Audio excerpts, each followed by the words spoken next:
I would start off with a slide up here on the front, two iconic faces that you may recognize. Who's the person on the left? Anybody? Jobs. Steve Jobs, yeah, nice job. Nice job. And the person on the right, anybody recognize that strange-looking fellow over there on the right? Oh, yeah, great, yeah, it's William Shakespeare. All right, so Steve Jobs and William Shakespeare, two people who you might not have ever thought about in the same sentence before. They lived 400 years apart. They never, communicated with each other directly, obviously, in any way. Most importantly, probably what you're thinking, they are involved in two very different lines of work. Steve Jobs, obviously, inventor, business person, all-around genius technologically. William Shakespeare, obviously a great writer, poet, and creative person in his day, in his own idiom. So two people, obviously they're both connected by their creative work, but really I think as Steve Jobs represents the face of 21st century business, William Shakespeare represents the face of poetry and creative writing in general. And usually we don't think of these two things as having a lot in common. But if we look a little closer at these two characters, we realize different points of comparison that they actually do share in common. Most importantly, probably, is the fact that they are both think of themselves as poets, as visionaries, as people who see beyond the physical reality that they live in and vision future possibilities of other things that could be possible. This is a quotation up on the top from Steve Jobs, and he says that what motivates him in this quotation is something beyond what you see every day. It's the same thing, Steve Jobs says, that causes people to be poets instead of bankers. So Steve Jobs actually identifies himself not primarily as an entrepreneur, as a business person, or even as a technologist, but as a kind of poet. And of course, Shakespeare himself, a poet. One of his most famous characters, Hamlet, says, there are more things in heaven and earth for ratio than are dreamt of in your philosophy. Meaning that for Shakespeare, like for Steve Jobs, the world was more than what you could see. There was something behind what you could see, and that's what really drives them as thinkers.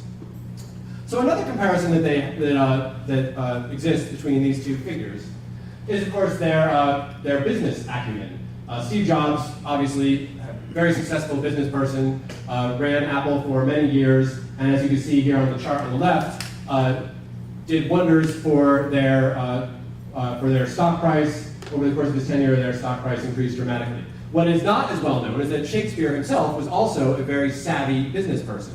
Of course, he started off as a writer, actor, director in the theater of his time, but because of his initial success in these fields, he was able to invest his money into the Globe and the Blackfriars Theater, the two great theater companies of his day, and he actually retired an extremely wealthy individual for his time and place.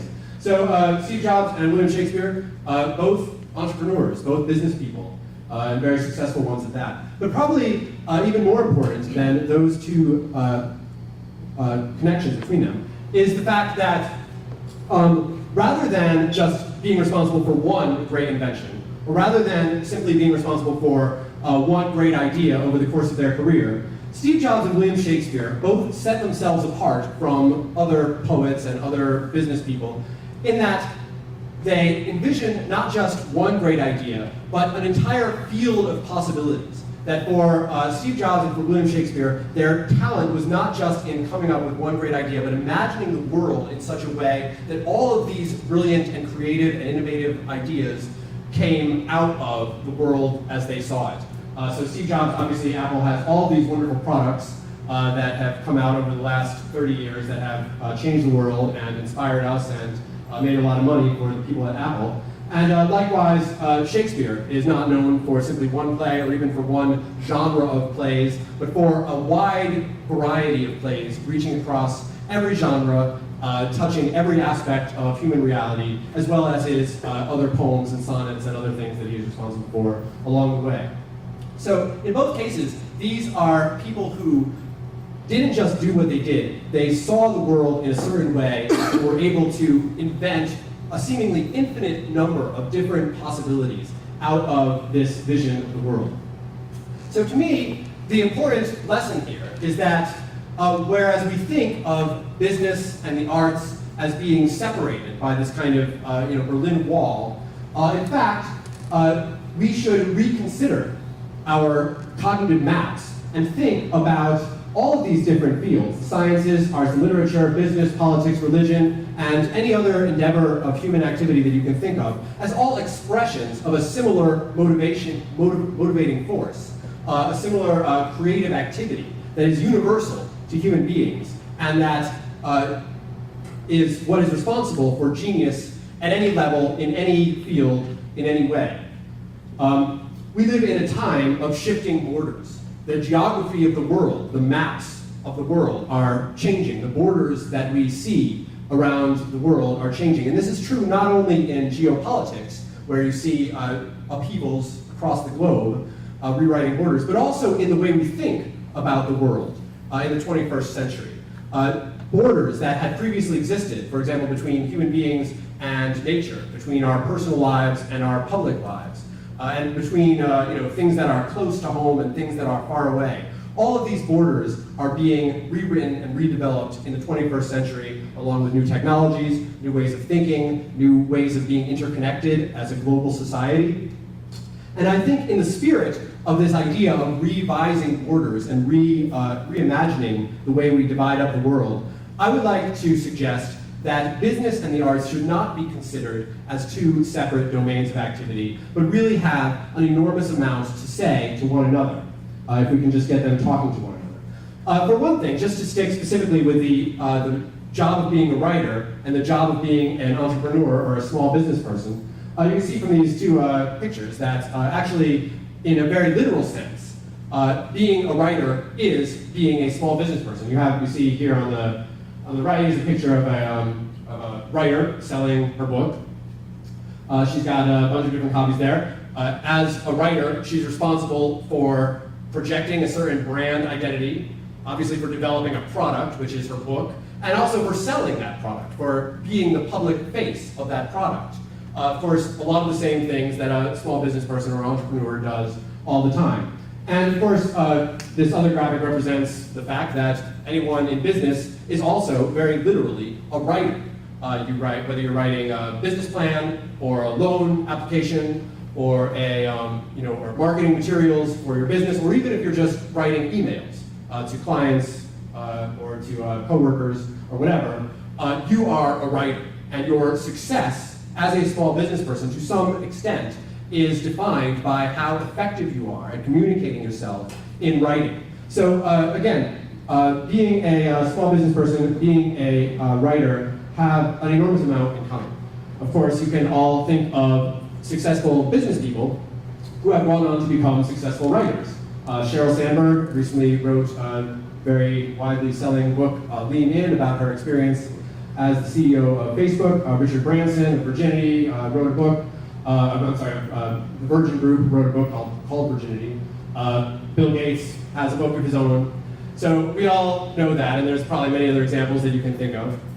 But what is also true is that there are many writers who have gone on to have success as business people. Just a few examples here. Walt Disney, over there, he's started off writing cartoons and eventually built the Disney empire that we know today, and that has had such a profound effect on media in the 20th century. This is Sean Combs here in the middle. Obviously started off as a writer of songs, but eventually used his success as a writer of songs to build up a giant, very lucrative series of enterprises for himself. And of course, as we already mentioned, William Shakespeare started off as a writer and retired with all the money that he made as a business person. So the question that I want to address in this presentation, for the remainder of this presentation, is this question: what can writers and business people learn from each other? If they actually started to communicate across the barriers, various cultural barriers that divide them, what might they be able to learn from one another, and what can we learn from them? And I'd like to basically divide this part of my discussion into 5 points, or 5 suggestions that we as regular people can learn from both businesses, from both writers and entrepreneurs. First one, send a message. This is my first message. So this is a shot from the movie version of 1984, the the famous book by George Orwell.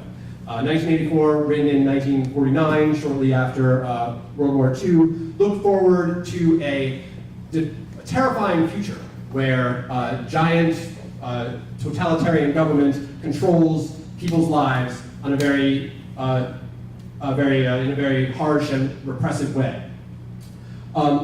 George Orwell's book was so successful that not only did he sell many copies of his book, but also he actually affected the way people across the globe think about governments and the relationship between governments and individuals in the post-World War II era.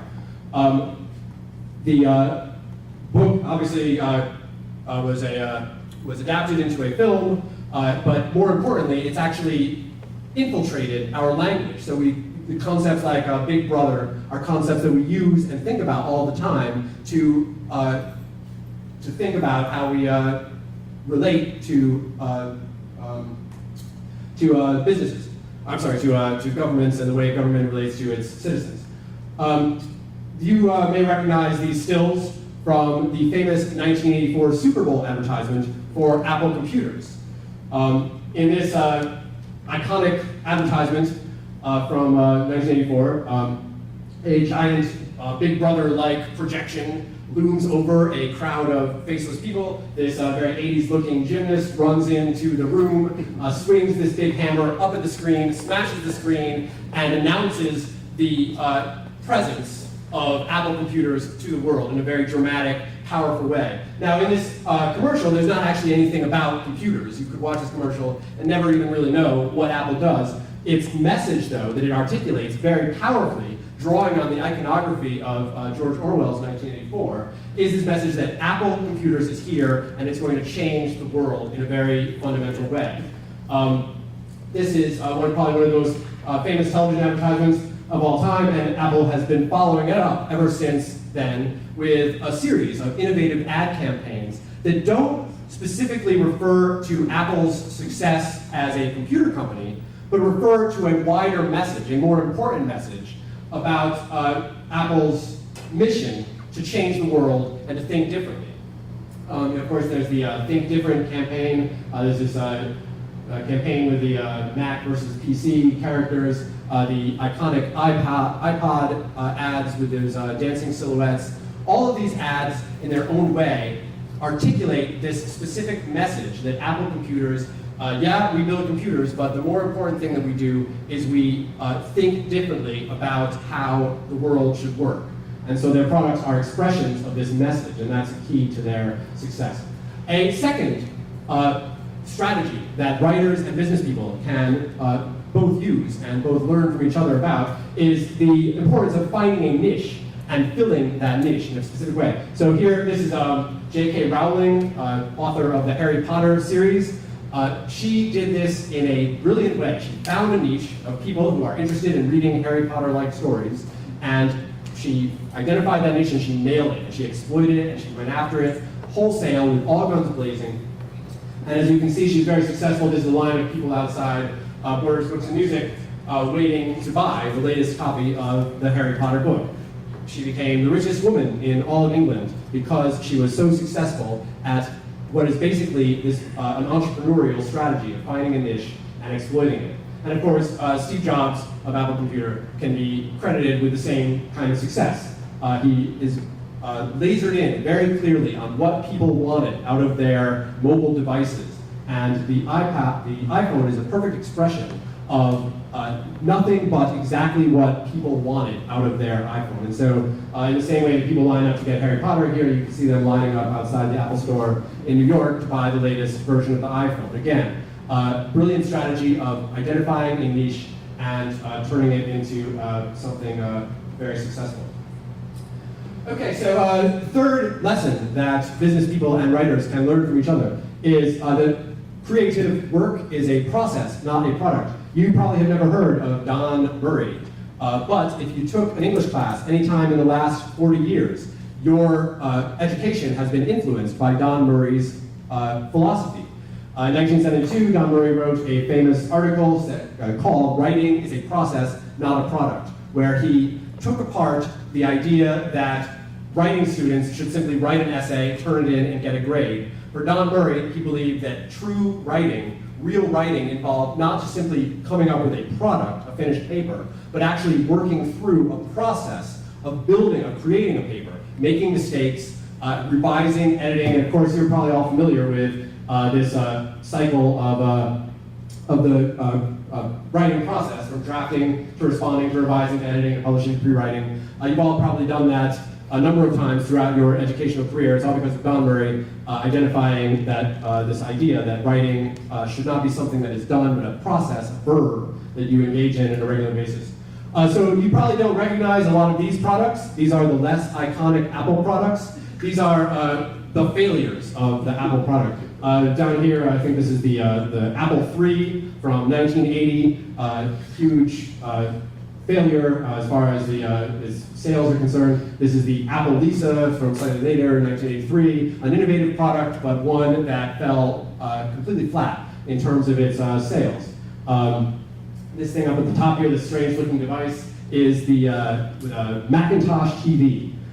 Which you've probably never seen because they only made 1,000 of them and then they went out of production because there was no market for it. And this is the G4 Power Cube, which is now a collector's item, but at the time was an enormous flop, a bomb for Apple computers. So wow, Apple computers, what a failure! You know what a terrible job they've done at creating products. Of course, if Steve Jobs had been discouraged or had felt like throwing in the towel after any of these failures, we wouldn't have the iPod, the iPhone, the iPad, these devices that have changed the way we relate to the world.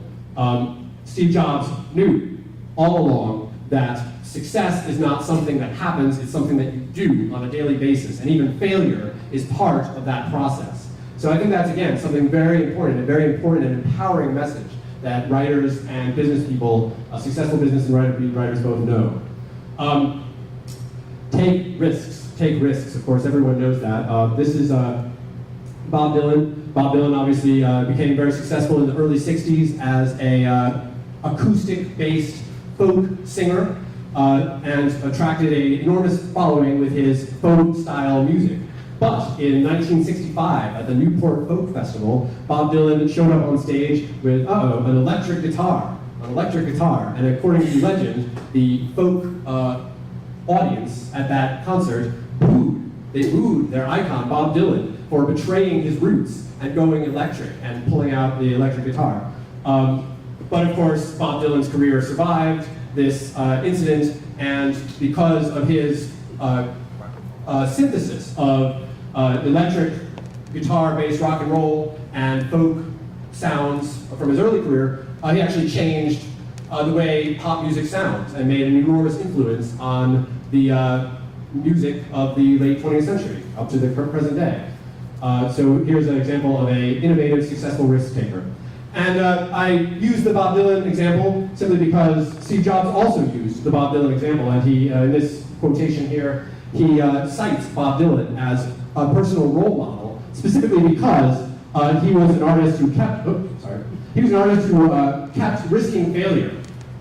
Even though he had achieved a great amount of success early on in his career, that wasn't enough for him. He kept altering his formula and evolving and changing his methods.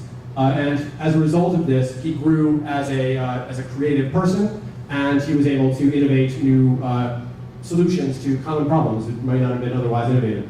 And of course, Steve Jobs himself, a risk taker. You see him here at an early age, riding a motorcycle with no helmet, very risky thing to do.